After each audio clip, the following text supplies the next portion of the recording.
also keep track of that individual through the helicopters and aviation, and also through our police units who were following close by.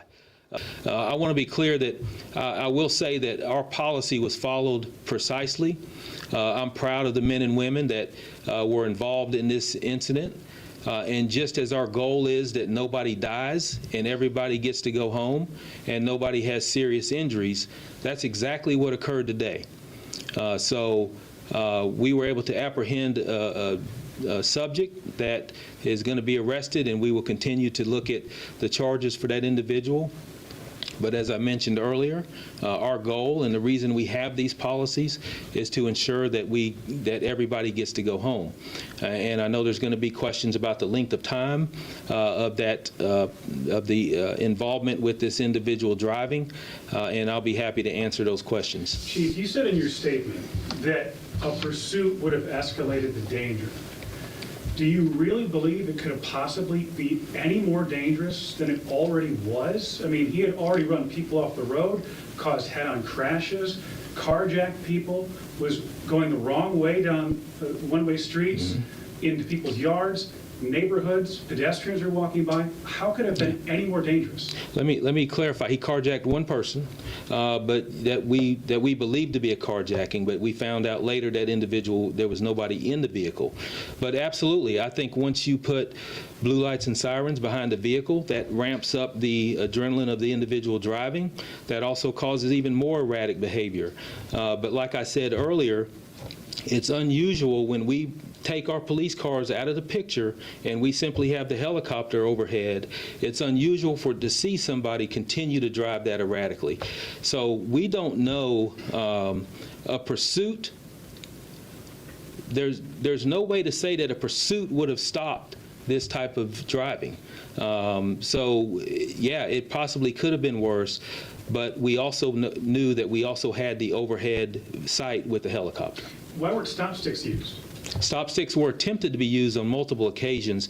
The driving of this individual, that the constant turns and different routes that he was taking. Stop sticks are a very precise device that we have to use, and we have to be able to predict well ahead of time of what direction that vehicle is going in. So we did attempt to use stop sticks.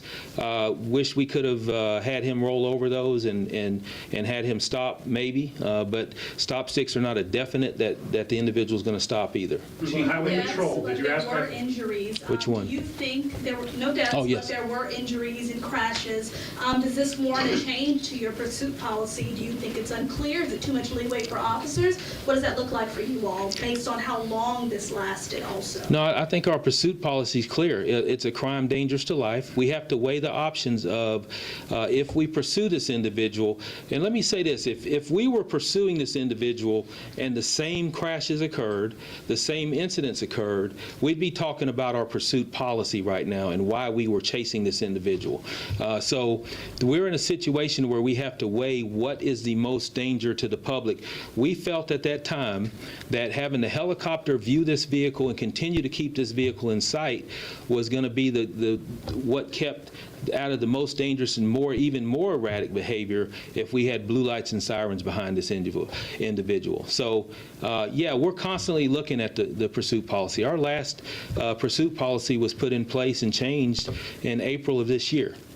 So we have constant review based on incidents that we see, and this one will be no different. We'll take a look at it, but at this point, nothing stands out to me that says that we need to change the pursuit policy. The last thing I want to do is have a police officer behind an individual vehicle, which causes that driving to escalate, and someone gets seriously hurt or killed, and then we're sitting here talking about that in front of the media today. Chief, can I ask you about the Yes. part that you started out with, a crime dangerous to life? Yes. So if you think over the course of this pursuit, chase, whatever you want to call it, when he collided with the first vehicle and was going vehicle to vehicle, trying to get into one, I think he was trying to pull somebody out before he got into the black SUV. How do you define a crime that is dangerous to life when you have a pretty violent crash and you have someone trying to carjack? It's a good question. It's a felon. Well, first of all, again, I'll say that these were not carjackings. The only thing that we thought was a carjacking was at the end when he got into the SUV that the pursuit was over, when the pursuit ended with the last crash. And we found out even then that there was no one in the vehicle, which initially we thought there was someone in the vehicle. A crime dangerous to life or a felony dangerous to life is an armed robbery, a shooting, something that someone's life was in danger at the time as far as what the crime was that was committed. And I know vehicle accidents, yeah, they're dangerous. These accidents, fortunately, there was only one person, I think, that was actually sent to the hospital with non-life-threatening injuries, as well as the suspect himself going to the hospital. So we have to look at all of those factors and weigh all of that in and see that, at that point where you're talking about hit and runs that are that the suspect's involved in, and those are not, at this time, those are not considered crimes dangerous to life as far as our policy is concerned. Can you touch on the civilian who tried to end the chase? I mean, people were so frustrated, they were starting to ram the suspect vehicle because it had been going on for so long. Yeah. Can you touch on that for us? Yeah, what I can say is I never recommend that civilians or individuals in their vehicles get involved in that. That is a dangerous situation. You don't know if that subject is armed. Civilians are not trained or equipped to be able to do that. We saw some footage of that individual trying to run into the back of the vehicle several times, and the results were there were no positive results that came from that. There are no positive results that can come from that, because if that individual were to cause a collision himself or herself, whoever that subject was, then we're looking at even a more serious issue and more charges that could come on that person that was trying to stop the pursuit. So, Will they face charges, that civilian? not at this time, no. Yes. You said it for yourself that this pursuit was all over Charlotte in many neighborhoods. Why didn't we receive any notifications through your app as that pursuit was going on? That's a good question. There actually wasn't a pursuit at that point. The pursuit started when the last incident happened where he wrecked his vehicle, got into the SUV, which is the one that he was ultimately crashed, and we arrested him. So that's when the pursuit started, and the only reason that the pursuit started at that point is because we felt like there was a possibility that someone was still in that vehicle and that someone was in danger and kidnapped at that point. So that's when the pursuit officially began. Other than that, it was a helicopter coverage, but as far as pushing information out and letting people know, I don't have an answer for you on that, but we can figure that one out. Could you, Chief, have involved Highway Patrol at any point? As you know, parts of this went on to the interstate. Yeah. They do have a much different policy from CMPD. At any point, did you all reach out to them? And if not, why not? Yeah, Highway Patrol is certainly an option in any of our pursuits, particularly when they get on the interstate. But the majority of the time, if we're handling that situation within CMPD, we also have to make sure that they have the resources that are here to be able to fall in line with that pursuit. But I will say that part of our policy also is if another agency gets involved in the pursuit that is not consistent with our policy, then we will discontinue any of that interaction. We weren't prepared to do that. We weren't prepared to turn that over because we felt like with the helicopter coverage that we were able to keep this individual intact. And someone mentioned stop sticks earlier. We were making attempts to get in position to use the stop sticks.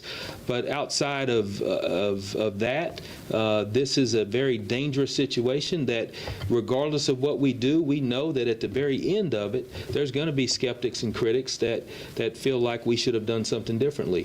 My goal in this situation, which is what happened, is that nobody died today. And that's important to me, and that's what should be important to the public. And I realize that the anxiety that many people had while they were out in the streets when this was going on, but I do still feel that if we would have engaged in a pursuit and had blue lights and sirens behind this individual, it could have made matters much worse than it was. Could you reiterate each crash and what it was classified by CMPD's language carjacking versus a stealing, so that we can know what each crash is classified as, and then tell us when you all started the pursuit for clarity purposes for everyone? Yeah, so each of the crashes, that's a simple question, because I can tell you that each of the crashes that were involved, or I'm sorry, each of the auto thefts that this individual was involved in, none of them involved him pointing a weapon at someone and pulling someone out of a vehicle or taking their vehicle while they were still in the vehicle. So when someone jumps into a vehicle that's already running, that's not occupied, that's an auto theft. If someone drags you out of the vehicle or points a weapon at you to take your vehicle, then that's an armed robbery, but basically is what people refer to as carjacking. In the end, when all of this was said and done, none of those incidents involved any type of armed robberies, because the reason, again, I'll say it again, the reason we pursued that last vehicle was because we felt like there was a possibility that someone was still in that vehicle, and that's what we felt that ramped this up to say that now we're sitting within our policy to pursue, and we began to pursue then. And quickly after that, not long after that, he crashed once again into another vehicle, which allowed us to be there and make that arrest, and he surrendered at that point and subdued to our officers. Can you tell us about the suspect? The suspect, yes. Yes. Can you tell us about the suspect? Do you have a name? I don't right now. We are going to be releasing all that. The suspect was transported to the hospital. I know he had some injuries, just don't know which crash he obtained those injuries, but he was transported. He was treated on the scene and then transported for further evaluation. There was a woman with him at any point, Chief? Let's go with Mike back There there. was a woman with him early on. We saw her in Yes. the back of the squad car. Is she being charged too? She's being charged as well. She was taken into custody after, I think, the second vehicle that was stolen. She did not get into another vehicle. Well, let me just say this. I say she's being charged. I know she's down.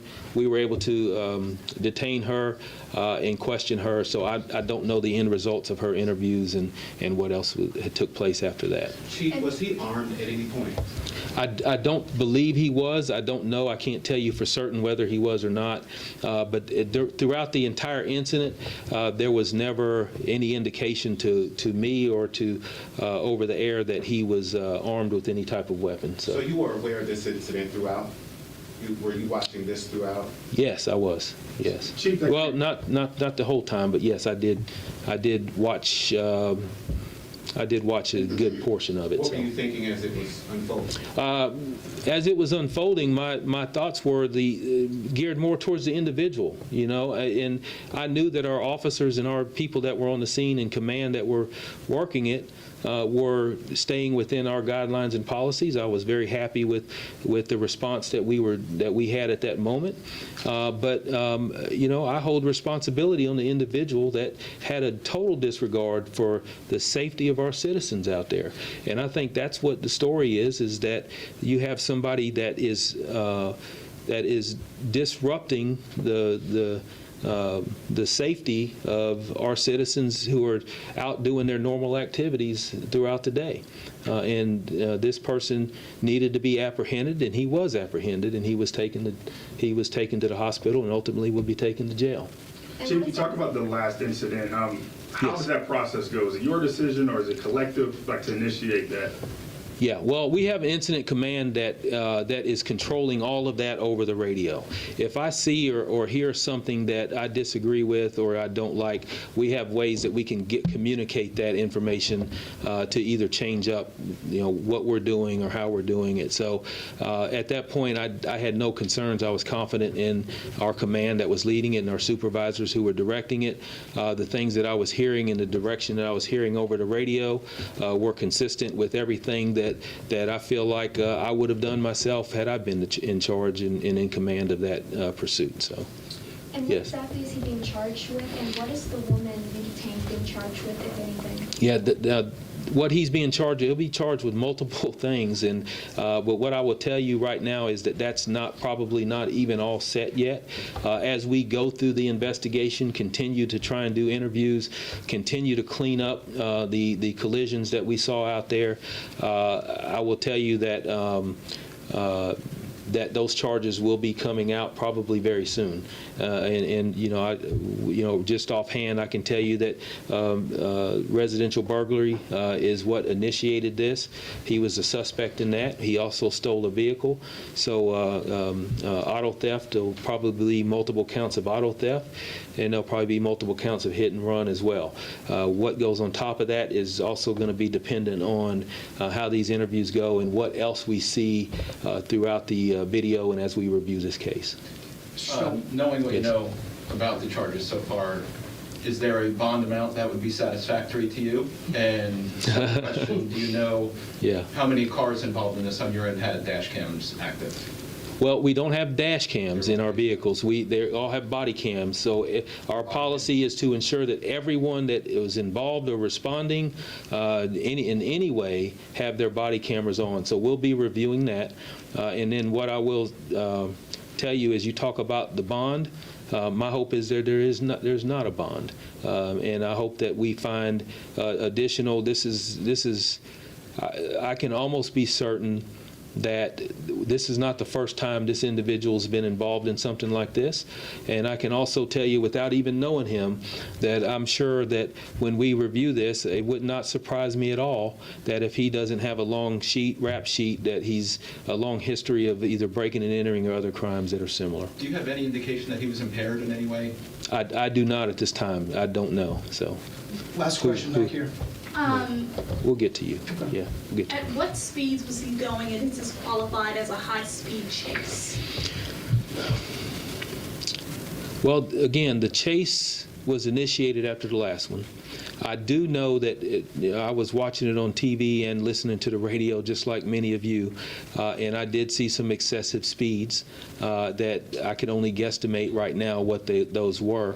We will have throughout our coverage through the helicopter, and our officers that were behind the vehicles that he was in can get some estimates on speeds, and probably some more even accuracy on the speeds according to collisions and all that we were able to look at. So I don't know what those speeds are, but I can tell you that it certainly did not appear to me that he was going the speed limit for a lot of those times. So, and yes, last question. Thank you. Yeah. From your perspective, would you say that this was a flawless response by CMPD, or would you say there's room for improvement? Wow, absolutely nothing is flawless, and I will tell you that we are in a society now where perfection is expected amongst our officers. That's fine, we welcome that, but we're never going to get there because we are human beings as well. So no, I'm not going to ever say that something was flawless. I do know that there are areas to improve that we will look at, as we always do. And this received a lot of attention simply because it was shown live on the air, and a lot of people were involved in a lot of locations, and it lasted for a long time. My hope is that we are able to resolve these a lot quicker. But as I said, it is unusual for someone that when we back off and we are not no longer directly behind this individual to continue driving in that fashion just showed his disregard for the safety of our public. So thank you all for being here, and have a good day. Thanks, Chief.